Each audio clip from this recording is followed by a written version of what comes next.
अस्सलामुअलैकुम, welcome back to my channel. दोस्तों कैसे हैं? आज की वीडियो एक्सपो के बारे में है जो कि अयूब पार्क में अपनी फैमिली के साथ अटेंड किया। इस एक्सपो के कुछ क्लिप्स आपके साथ शेयर करती हूँ जिनमें फूड स्टॉल्स और म्यूजिकल नाइट शामिल है। वीडियो दिखाने से पहले आपको अयूब पार्क के बारे में थोड़ा सा नॉलेज दे दूँ। अयूब नेशनल पार्क, जिसे आमतौर पर अयूब पार्क या फिर तारीखी नाम टोपी रख के नाम से जाना जाता है, इसका नाम पाकिस्तानी सदर जनरल अयूब खान के नाम से रखा गया। इस पार्क का रकबा 313 एकड़ पर मुहित है। ये एशिया का सबसे बड़ा पार्क है।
गोलगप्पे भी बनाए? जी मैं बना रही हूँ। पिज़्ज़ा भी लाए हैं। ये तब्दील भाई हैं, हमारे पूरे पाकिस्तान में मशहूर हैं। गुलगुले वाले हैं, इंडिया से। Thank you sir.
दो रोटी ऐड करना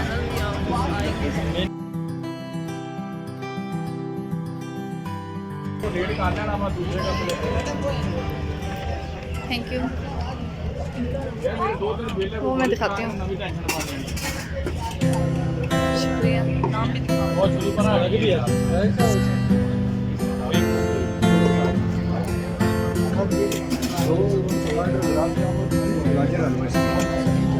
thank you sir so much.